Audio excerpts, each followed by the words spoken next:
Fat is an advantageous reserve fuel for flight compared to carbohydrates and proteins.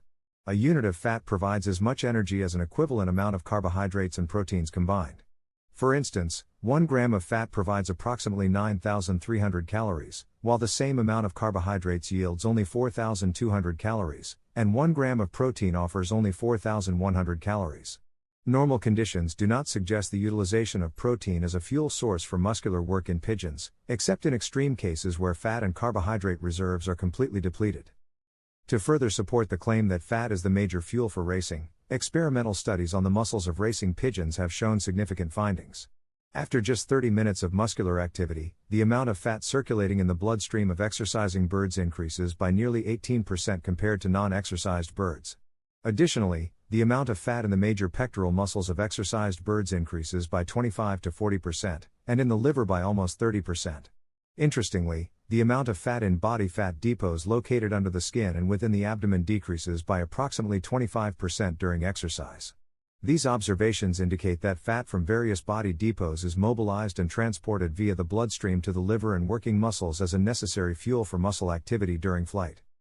Within the red muscle fibers, mobilized fat is transported to the vicinity of the mitochondria, where it can be readily metabolized to provide the energy required for ongoing flight.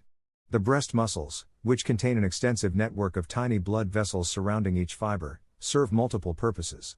Apart from replenishing fuel supplies for the muscles, these blood vessels also provide a rich supply of oxygen, crucial for the fat-burning process known as aerobic metabolism. Additionally, the network of vessels aids in dissipating heat generated by working muscles, carrying it to the lungs and mouth, while also removing carbon dioxide and other metabolic waste products. Another advantageous byproduct of fat metabolism is the production of water. The burning of 1 unit of fat generates 9 units of water, which is highly beneficial for the bird during long flights. In contrast, white muscle fibers contain very few mitochondria and, consequently, minimal amounts of fat.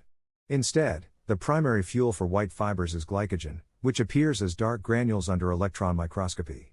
White fibers are responsible for executing rapid movements and therefore require a readily available fuel source to provide instant energy, and glycogen fulfills that role. As the metabolism of glycogen to glucose in these fibers does not require oxygen, it operates via anaerobic metabolism, obviating the need for an extensive network of blood vessels or numerous mitochondria, as fat is not utilized. Based on the information presented, we can outline the likely sequence of events in the working muscles of pigeons during a race. Before release at the race point, the white fibers are loaded with glycogen, while the red fibers contain ample reserves of glycogen and fat, their primary fuel. Fat storage depots in various areas of the body hold sufficient reserves for the demanding hours of the race, without causing the birds to be overweight. There is a balance between body fat content and the physical condition of the birds. The liver also possesses adequate reserves of glycogen and fat that can be mobilized and transported through the bloodstream to the working muscles when needed. These preparations ensure the birds are well prepared for a distance race. Although slightly heavier birds may be at a disadvantage in normal races, their extra fat reserves can prove beneficial in challenging races. Thus, everything is set for the race. As the birds are released, the explosive burst of muscular effort propels them into the air at an attack angle of approximately 30 degrees, with a maximal climbing velocity of around 5 miles per hour.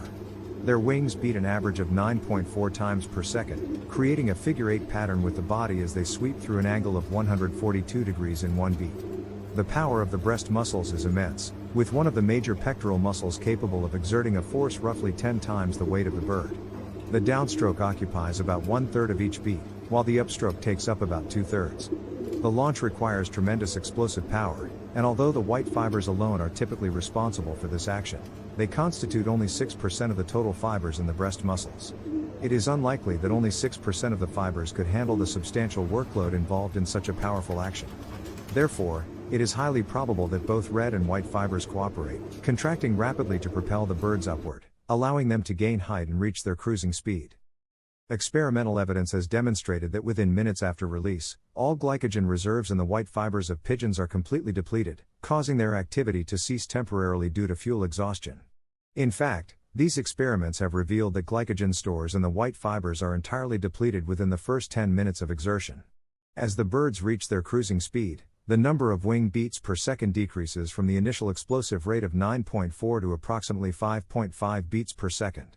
At this point, the red fibers, which are now solely responsible for the work, continue to be loaded with glycogen, a notable difference from the white fibers, and, importantly, contain substantial reserves of microscopic fat droplets. These fat droplets, located near the mitochondria where they are utilized, undergo oxidation or chemical burning in the presence of oxygen. This process releases a high-energy compound called adenosine triphosphate, ATP, which can be likened to the steam generated by a locomotive. Just as steam powers a locomotive, ATP derived from fat burning provides the energy to sustain the wing's average beat of around 5.5 times per second during flight for several hours. Initially, the angle formed by the sweep of the wings during launch was approximately 142 degrees, but during cruising speed, it decreases to around 85 degrees. The powerful downstroke during fast flight provides lift and strong forward propulsion, eliminating the need for a forceful upstroke and allowing for a decreased wing angle of approximately 85 degrees. This efficient system continues to operate throughout the duration of the race, assuming the muscles have been adequately conditioned to handle the distance and weather conditions. Notably, evidence suggests that once cruising speed is reached, wing beats continue rhythmically and automatically through reflex action centered in a small area of the spinal cord. This implies that the basic wing beat rhythm during flight operates automatically, without conscious effort or will from the birds. Additionally, it is worth mentioning that not all the red fibers in the major pectoral muscles are active simultaneously. Instead, evidence suggests they work in shifts, allowing some fibers to rest and replenish fuel supplies from body depots through the bloodstream, while the majority continue working. Recalling the earlier findings, within 30 minutes after release, the amount of fat in the major pectoral muscles increased by up to 40% compared to resting birds. By 2 hours, the fat content had increased even more, reaching approximately 85% higher than the resting muscle fat levels. At the 5-hour mark, the fat content had increased by nearly 170%, over 4 times the amount found in resting birds' muscles. These findings once again emphasize the crucial role of fat as a primary nutrient in fueling working muscles, highlighting the bird's heavy reliance on this energy source. The evidence speaks for itself. As the day progresses and the miles pass, the fittest birds lead the way, either individually or in various sized flocks. Fat is continuously mobilized from body depots and picked up by the bloodstream, delivered to the massive pectoral muscles that work rapidly and efficiently. Less fit birds lag behind, forming smaller flocks and trailing behind for miles.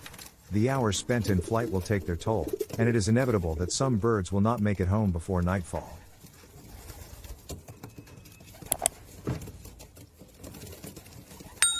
Free racing pigeon tips and lots of info. Please subscribe to my YouTube channel, look at the links and email below. There are many reasons to buy my racing pigeon method. Here are some of the best reasons. You will get excellent results. It's a very simple system to use. It's affordable. I have had over 400 first prize winners. It's adaptable to any situation. You can use it with any racing method, natural, widowhood, young birds. It's a very effective method. There is no need to spend a lot of money on fancy pigeon products. It's a reliable system and it is foolproof to use. Professional athletes, race horses, take the same products. There is science behind this, not just hearsay. It is all to do with red blood cells and oxygen in the blood. Without that, a pigeon will not race well, or an athlete will not win a race. If he has low oxygen in his blood, the above is fact and is 100% science. There are a few things you can do to improve your chances of winning at racing pigeons. One of the most important things is to learn as much as you can about the sport. You'll need to know the different types of pigeons, how to train them, and how to race them. Another key factor is practice. You'll need to be able to fly your pigeons competently in order to win races. And, of course, you'll need to have the funds to invest in racing pigeons and other racing equipment.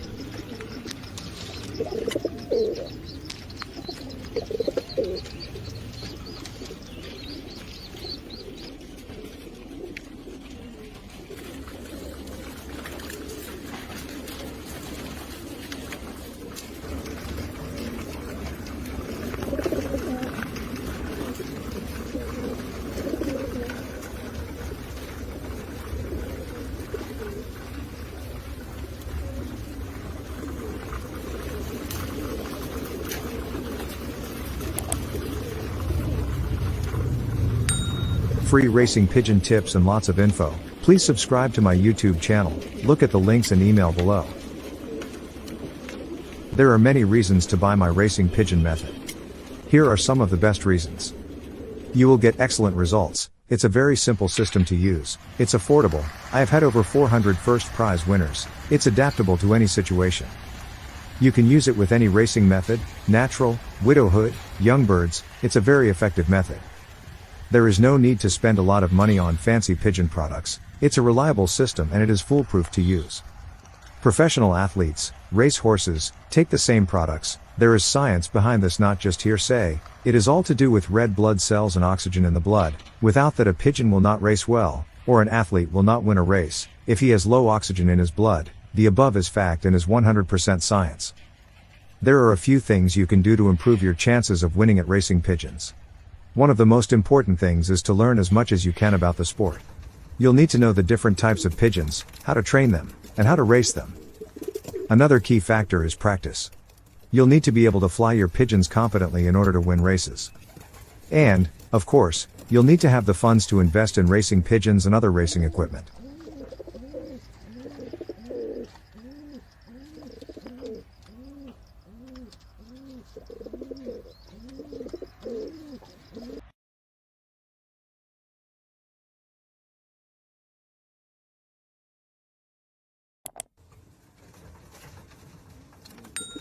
Free racing pigeon tips and lots of info. Please subscribe to my YouTube channel, look at the links and email below.